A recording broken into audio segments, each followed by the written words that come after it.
Bismillahirrahmanirrahim ve salatu ve selamu ala Resulina Muhammed ve ala alihi ve sahbihi ecma'in. Amma ba'd. İbn Qayyim rahimehullah buyurur ki: İza tala'a necmul himmeti fi zalali leylil batale ve radifehu qamarul azime eşraqatil ardu bi nuri rabbiha. Ki zülmətin boşluğunda doğan himmet ulduzu əzimkarlığın ayı ilə birləşdikdə yeryüzü Rəbbinin nuru ilə dolar. Burada İbn Qayyim rahimehullah'ın demək istədiyi şey nədir? Yəni ki, himmət mütləq əzimkarlıqla birləşməlidir ki, Allahın murad etdiyi fayda ortaya çıxsın. Çünki himmət nədir? Əvvəlcə onu bir misal verək, izah edək himmətin nə olduğunu. Himmət, sadə dildə desək, hər bir məsələdə hədəfi yüksək götürməkdir. Yəni, əgər bir işi başlayacaqsansa, mütləq hədəfi yüksək götürəcəksən. Yəni, bu işdən əldə ediləcək ən maksimum fayda nədirsə, onu hədəfləyəcəksən. Hər bir məsələdə bu cürdür. Ona görə də, məsəl üçün, bir müsəlmanın yanaşması heç vaxt belə bu cür laqeyd olmamalıdır heç bir məsələyə. Başlayırıq, görək də necə olur. Hələ bir başlayaq, görək necə olur. Ondan sonra baxarıq hələ, nə bilim, və yaxud yarımçıq qoyub çıxıb getmək, və yaxud da ki, məsələn, 10 üzərindən bir 4 alsaq bəhsimizdir falan. Bu tip yanaşmalar olmalıdır. Mütləq hədəfi yüksək götürməlisən ki, Allah subhanahu wa ta'ala da səni xeyrə yönəlsin və xeyrə səni nail etsin. Lakin İbn Qayyim rahimehullah'ın burada demək istədiyi şey odur ki, yəni himmət əsla əzimkarlıqdan ayrı düşünülə bilməz. Çünki əgər himmət əzimkarlıqdan xali olarsa, əzimkarlıqsız olarsa, himmətin yanında bir də əzimkarlıq olmazsa əgər, o zaman o himmət boş bir sözə, boş bir xəyala çevrilmiş olar. Və yaxud da ki, ani bir həvəsə çevrilmiş olar. Məsələn, sən himmətli olursan, məsəl üçün, bir anlıq hədəfi yüksək götürürsən, çox həvəsli olursan, niyyətin yüksək olur, yüksəklərə nail olmaq olur, amma niyyətində ixlaslı da ola bilərsən. Amma əgər bunun yanında əzimkarlıq yoxdursa, ən kiçik bir uğursuzluq və yaxud da ki, ən kiçik bir yorğunluq səni o yoldan uzaqlaşdıracaq. Zaten himmətli olanda sən yorulacaqsan. Çünki hədəfi yüksək götürəndə mütləq sən yorucu bir yola girmiş olursun. Yəni bu, himmətimi mən yüksək götürəm, lakin hər şey asan olacaq, belə bir şey yoxdur. Yəni, zaten çoxlarının himmətli ola bilməməsinin səbəbi, yəni o himmətdə hədəflədiyin, yəni himmətlə hədəflədiyin həmin o şey ki var, yəni nail olmaq istədiyin şey ki var, onu əldə etmək çox çətin olur. Ondan dolayı da onlar himməti yüksək tuta bilmirlər. Çox aşağı tuturlar. Himmətli ola bilmirlər daha doğrusu. Çünki bilirlər ki, əgər himmətli olsalar, o himmətdən dolayı nail olmaq istədikləri o hədəfə çatmaq onlara baha başa gələcək. Ona görə də, belə deyək, hədəflərini çox aşağı götürürlər. Ona görə də himmətli insan eyni zamanda həm də əzimkar olmalıdır. Yoxsa şeytan onu boşluğa salacaq və onu həvəsdən salacaq və o, hətta necə deyim, aşağı hədəflərə belə çata bilməyəcək. Çünki belə himmətli olduğu üçün, amma yanında əzimkarlıq yoxdur. Hədəfi yüksək götürür. Yüksəyə getməyə də gücü olmur, çünki əzimkarlığı yoxdur. Çətinlikləri dözə bilmir. Və avtomatik olaraq artıq kiçik işlərdən də uzaq durub tamamilə bir boşluğa düşür. Yəni şeytan bu şəkildə insanı aldadır. Ona görə himmətli olmaq müsəlman kişiyə məxsus olan xüsusiyyətlərdən biri də, xas olan xüsusiyyətlərdən biri də himmətinin yüksək olmasıdır və bunun da yanında əzimkar olmasıdır. Əzimkarlıqla himmət əl-ələ gedirlər bu işlə. Ona görə Allah Rasul, Abu Hurayra radiyallahu anh, Allah Rasulundan belə bir hədis rəvayət edir, Səhih Buxaridə geçir bu hədis. Deyir ki, فَإِذَا سَأَلْتُمُ اللّٰهَ فَسْأَلُوهُ الْفِرْدَوْسِ فَإِنَّهُ أَوْسَطُ الْجَنَّةِ وَأَعْلَى الْجَنَّةِ وَفَوْقَهُ عَرْشُ الرَّحْمَنِ وَمِنْهُ تَفَجَّرُ أَنْهَارُ الْجَنَّةِ. Peki Allah'tan bir şey istədikdə Firdovsu istəyin. Çünki o cənnətin ortası, tam ortası və ən uca yeridir. Onun üzərində Rahmanın ərşi var və oradan cənnətin bulaqları axar. Cənnətin çayları və bulaqları oradan axar. Yəni suyun mənbəyi oradır. Cənnətin suyunun mənbəyi oradır. Oradan başlayır axmağa və aşağıya doğru, cənnətin aşağı təbəqələrinə doğru oradan su axır. Yəni cənnətin ən aşağı təbəqəsində olan belə suyu, içdiyi su həmin mənbədən gəlir. Və sən o mənbəyə yaxın düz Rahmanın ərşinin altında oturursan, orada yaşayırsan və oradakı suyu birbaşa mənbəyindən içirsən və s. Yəni ən uca yeridir cənnətin. Və bunu hər bir mömin dua edərkən oranı istəməlidir. Yəni mən cənnətin qapısının ağzında kiçik bir yerində mənim üçün bir yer düzəltsəm bu kifayət edər. Olmamalıdır. Bu yəni hədəf bu cür olmamalıdır. Amma şeytan boş dayanmır, gəlir insana vəsvəsə verir. Deyir ki, sən hansı üzlə Allahdan firdovsu istəyirsən? Sənin belə günahın var, belə günahın var, belə günahın var. Sənin gəlir gizli günahlarını insanlar bilsələr, səndən salamı kəsərlər, sənin üzvə baxmazlar. Sən də elə bu üzlə də o zaman sən hansı üzlə gəlib Allahdan firdovsu istəyirsən falan. Deyib, güya ki, səndə bir təvazökarlıq yəni yaratmağa çalışır. Halbuki şeytanın bir oyunudur. Hər şeyə rəğmən Allah Subhanahu va Taala'dan firdovsu istəmək lazımdır. Hər şeyə rəğmən. Lakin bu belə olmalı deyil. Biz bayaq çünki dedik ki, himmət əzimətlə birgədir. Sən tutaq ki, firdovsu istəyirsən Allahdan. Amma sən xəyalpərəst yanaşarsan, əgər sən firdovsu istədiyin halda özünü islah etməyi hədəfləmirsənsə. Çünki firdovsu istəmək bu bir himmət göstəricisidir. Yalnız o zaman sənə fayda verər ki, sən duada istədiyinə müvafiq şəkildə də həyatda davranırsan. Müvafiq şəkildə özünü islah etməyə çalışırsan. Müvafiq şəkildə qəlbini islah etməyə çalışırsan. İnsanlarla olan münasibətini islah etdiyin kimi, xəlvətdə qalanda da xəlvətdəki halını da islah etməyə çalışırsan.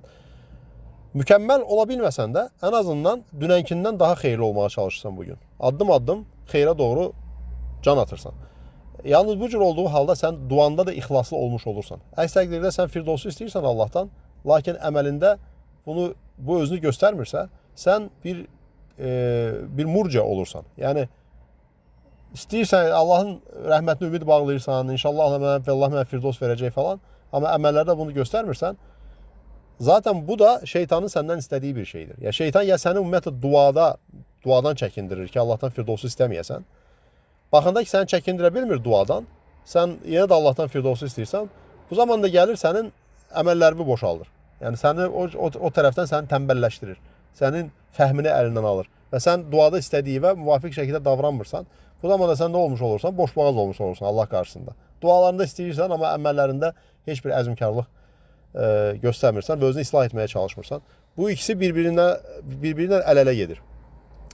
Himmətlə əzmkarlıq. Və Allah Resulü sallallahu aleyhi ve sellem digər bir hədisdə, bunu da Əbu Hureyre radiyallahu anh rəvayət edir və Səhih Müslimdə keçir bu hədis. Ola bilsin başqa mənbələrdə də keçir. Dəqiq bilmirəm, amma Səhih Müslimdə dəqiq keçir. Deyir ki, Əl-mu'minul qaviyyu xayrun və habbu ilallahi minəl-mu'minul da'if və fi kullin xayrun ihras alə mə yenfa'uka və ista'in billahi və la ta'ciz. وإن أصابك شيء فلا تقل لو أني فعلت كان كذا وكذا ولكن قل قدر الله وما شاء فعله فإن اللو تفتح عمل الشيطان. Deyir ki, güclü mömin zəif mömindən Allaha daha xeyirlidir və Allaha daha yaxındır. Daha doğrusu Allaha daha sevimlidir. Güclü mömin zəif mömindən daha xeyirlidir və Allaha daha sevimlidir. Lakin onların hamısında xeyir var. Yəni möminsə əgər, onda mütləq bir xeyir var. Lakin müqayisə edəsi olsaq, güclü mömin zəif mömindən daha xeyirlidir və Allaha daha sevimlidir.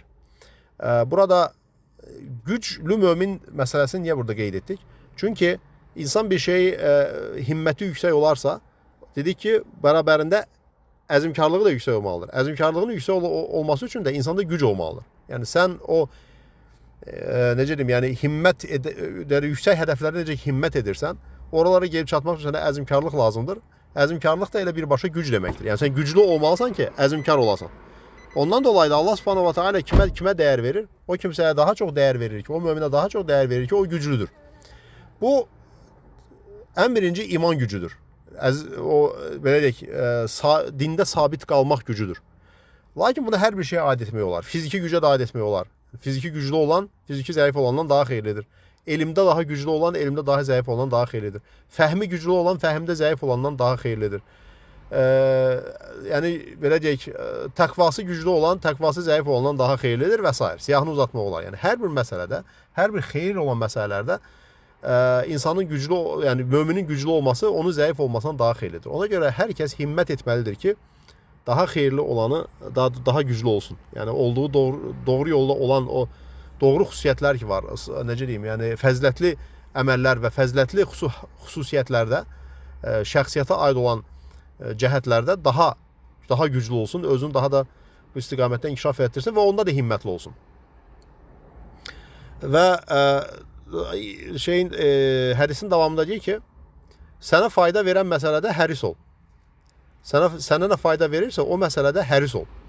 Bir şey sənə ki fayda verir, o məsələdə həris ol. O məsələdə can at, əzmkarlıq göstər, himməti yüksək saxla. Və deyir ki, vəstə'in billahi, və Allahdan yardım istə, və la tə'ciz, və acizliyə düşmə. Güclü olmağa çalışırsan, amma Allah deyir ki, vəstə'in billahi, Allahdan yardım istə. Niyə görə? Çünki sən əgər desən ki, mən güclü olmağa çalışıram, var gücümlə çalışıram. Sən əgər bu məsələdə təkcə gücünə arxalansan, Allah Subhanahu va Taala onu sənə nəsib etməyəcək və yaxud da sən güclü olacaqsan, amma imanın zəifləyəcək və Allah Subhanahu va Taala səni fitnəyə salacaq bu üsulla. Yəni bu güclənmək ehtirasın, güclənmək istəyin səni bir fitnəyə salacaq sadəcə olaraq. Sən doğrudan da güclənmiş ola bilərsən, amma o gücün artıq Allah Subhanahu va Taala'nın istədiyi çərçivədə olmayacaq. Sən artıq o gücü fərqli istiqamətlərdə istifadə edəcəksən və o sənin təkəbbürünü artıracaq. Mən dedizdirəcək sənə.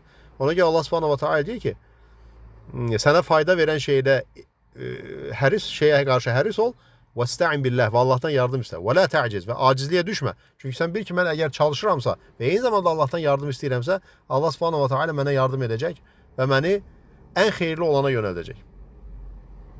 Ola bilər ki, sən güclənməyə çalışırsan, hədəfi yüksək götürürsən, amma səndə alınmır falan. Yəni burada sən acizliyə düşmə. Çünki demək ki, sənin üçün xeyirli olan budur. Çünki əgər ola bilər ki, bəlkə də sən güclənsəydin, bəlkə də sən o hədəfə çatsaydın, sənin qəlbində bir təkəbbür yaranardı. Bir özünə qarşı bir heyranlıq yaranardı. Və bu şəkildə sən necə deyim, yəni fitnəyə düşmüş olacaqdın. Ona görə Allah Subhanahu va Taala onu sənə nəsib etmir. O bilir ki, sənin qəlbində nə var. Və ardınca deyir ki, və in asabaka şey'un, sənin başına bir şey gəlsə, yəni pis bir şey gəlsə, demək ki, fələ təqul ləv ənni fəaltu kənə kədə və kədə. O zaman sən demə ki, əgər belə etsəydim, belə olardı. Buna heç vaxt demə. Və lakin qul qadarullahi və mə şəə fəalə. Və de ki, bu Allahın qədəridir və o istədiyini edər. Fə innə ləv təftəh əmələ şeytan. Çünki əgər və yaxud da ki, kaş, bu tip sözlər, yəni əgər burada misal olaraq gəlir, kaşı da buraya əlavə etmək olar. Kaş belə olmayaydı, kaş elə olmayaydı, əgər belə olsaydı, belə olmazdı falan. Bu tip sözlər demək şeytana qapı açır, şeytana təftəhu əməli şeytan, şeytan əməllərinə qapı açır.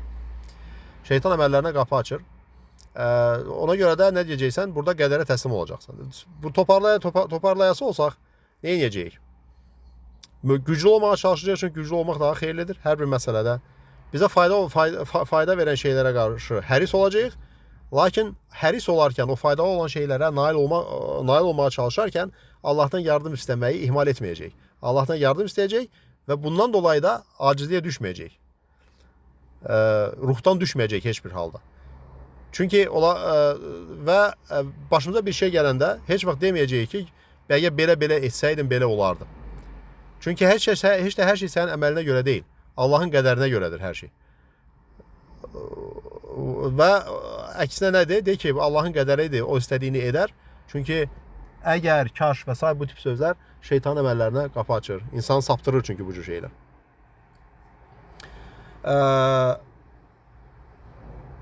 Və həmçinin müsəlman kişiyə məxsus olan xüsusiyyətlərdən biri də odur ki, yəni onun himmətinə yaraşan. Çünki biz deyik himmetli olmalıdır və eyni zamanda əzmkar olmalıdır. Onun himmetli və əzmkarlıq xüsusiyyətlərinə yaraşan şeylərin başında nə gəlir? Bir uğursuzluq olsa, istədiyi şeyə, hədəfinə çatmaq istəyərkən, himmət etdiyi məsələdə qarşısına bir uğursuzluq çıxarsa, bir şey alınmazsa, bir büdrəyərsə, bir ayağı sürüşərsə və s. Proses daxilində bir uğursuzluqlar olarsa, bu onu ruhdan salmaz, əksinə bu onun üçün təcrübə olar. Yəni, müsəlman kişi əgər bir uğursuzluğa düşər olarsa, hər hansı bir məsələdə bir iş alınmazsa əgər, oturub ağlamaq əvəzinə, sızlamaq əvəzinə, kaş belə olaydı, kaş elə olaydı, əgər mən belə etməsəydim, belə olardı demək əvəzinə nə etməlidir? O xətanı özü üçün bir təcrübəyə çevirməlidir və daha qüvvətli bir şəkildə irəli atılmalıdır. Burada bir şey qeyd etmək yerinə düşər ki, Burada bir şey qeyd etmək yerinə düşər ki, hədəf nə olmalıdır? Yəni hədəf nə olmalıdır? Hədəf hər hansı bir dünyəvi bir məsələdə nəyəsə nail olmaq olmamalıdır. Çünki puç bir hədəfdir bu. Hədəf yalnız nə olmalıdır? Hədəf cənnəti qazanmaq olmalıdır. Yəni ən birinci hədəf insanın cənnəti qazanmasıdır. Hətta bir dəvətçisənsə əgər, sən dəvət edərkən, məsələn tutaq ki, dünyada məsəl üçün hər bir şey, məsələn biznes qurursan, şirkət açırsan, sənin uğurunun göstəricisi nədir?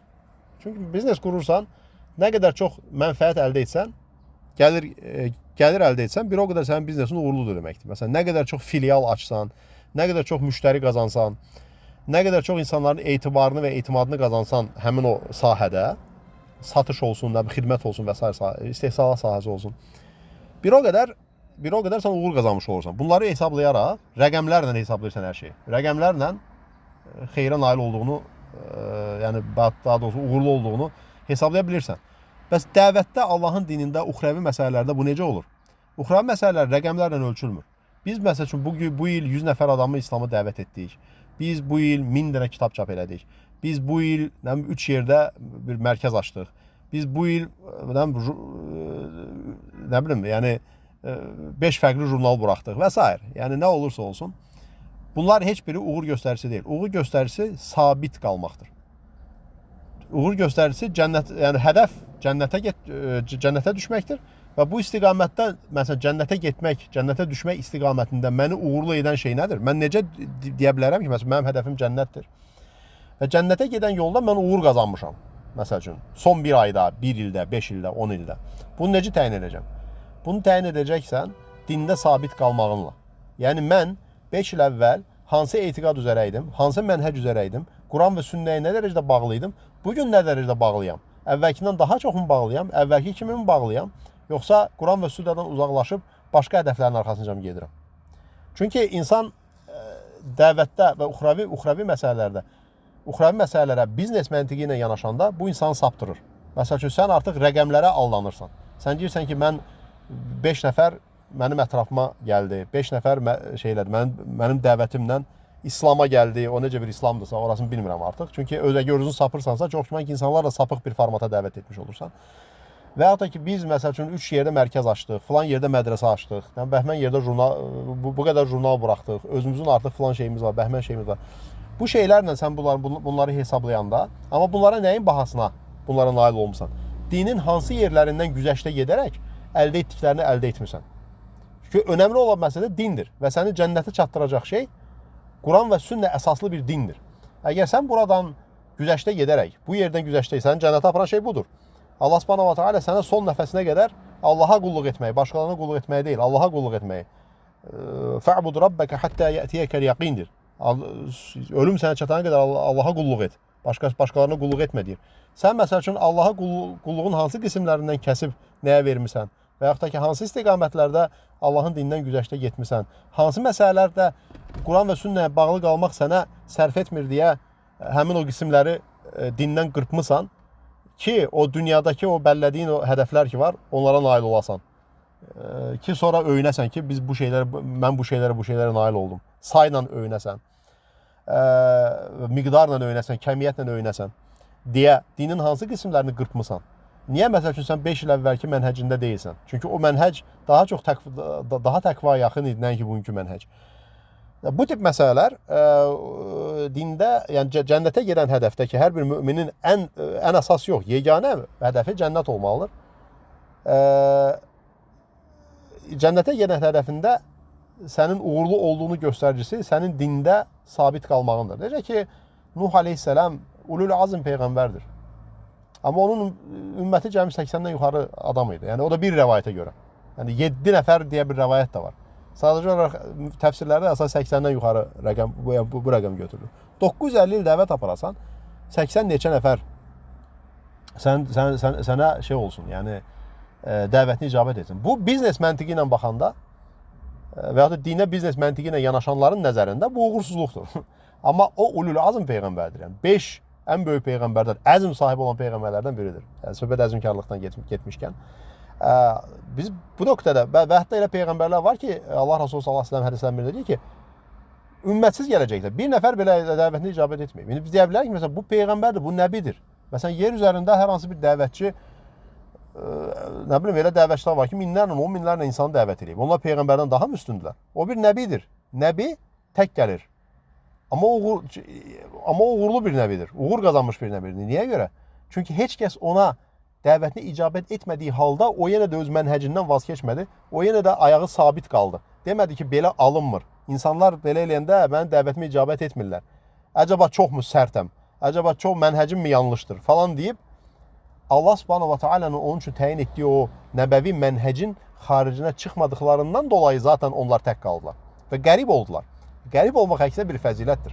Yəni bu nöqtədə biraz mövzudan kənara çıxmış olsam da, bu nöqtədə uğurun yəni necə deyim, yəni bizim uğura, nailiyyətlərə baxışımız fərqli olmalıdır. Bu